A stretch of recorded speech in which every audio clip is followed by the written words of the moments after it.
This terrifying horror story comes from a Reddit user. I was 16 years old and looking for a new phone because mine had recently been stolen. So I was walking around my city center one day, which is full of market stalls, when I saw this guy selling phones.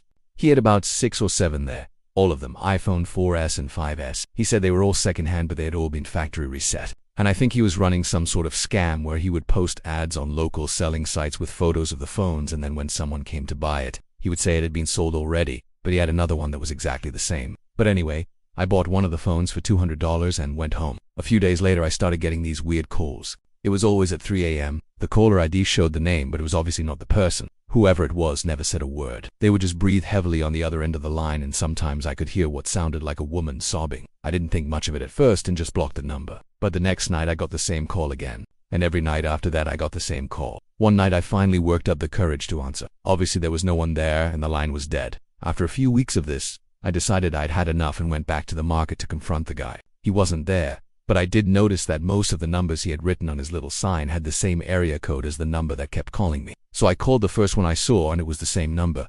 That person also didn't say anything, just more heavy breathing. I ended the call and realized that this must be some kind of prank. These people were probably sitting around having competitions to see who could scare the living crap out of random people. So I called back and said, "Whoever's on the other end of this line, if you don't tell me who you are, I'm going to call the police and report you for harassment." There was silence for a moment. And then I heard a whisper. "Please help me," she said. "You hit me and then you ran away." Her voice was barely above a whisper, and it sounded like she was crying. I feel like I should mention here that the whole time I was on the phone with this person, I was sitting in my bedroom with the lights on, the door open, and my parents just down the hall. So there was absolutely no way that I could have been scared of this person calling me on the phone. But something about the way that she said it made me so uneasy. I could picture it vividly in my head. I had hit her and then run away, but I hadn't felt anything, seen anything, and I knew that I hadn't done that. I tried to explain this to her, but she just kept talking over me. "Please help me," she whispered.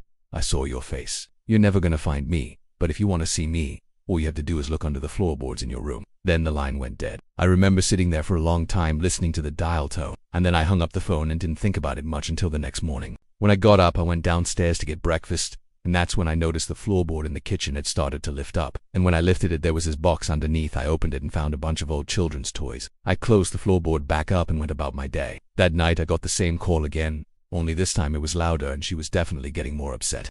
"I'm here," she whispered.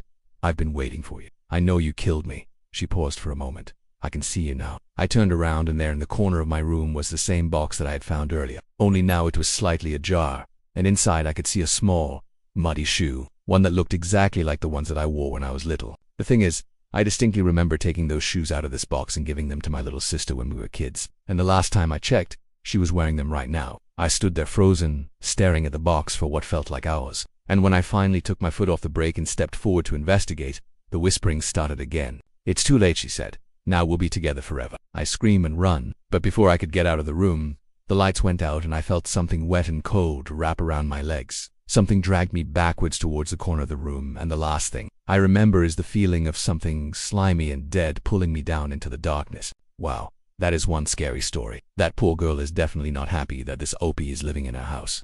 I wonder what happened to her family when they found out that she's still there. I guess maybe we'll never know. If you like scary stories, stay tuned for more. But as always, don't forget to show your support. Thank you for watching, and I'll see you next time.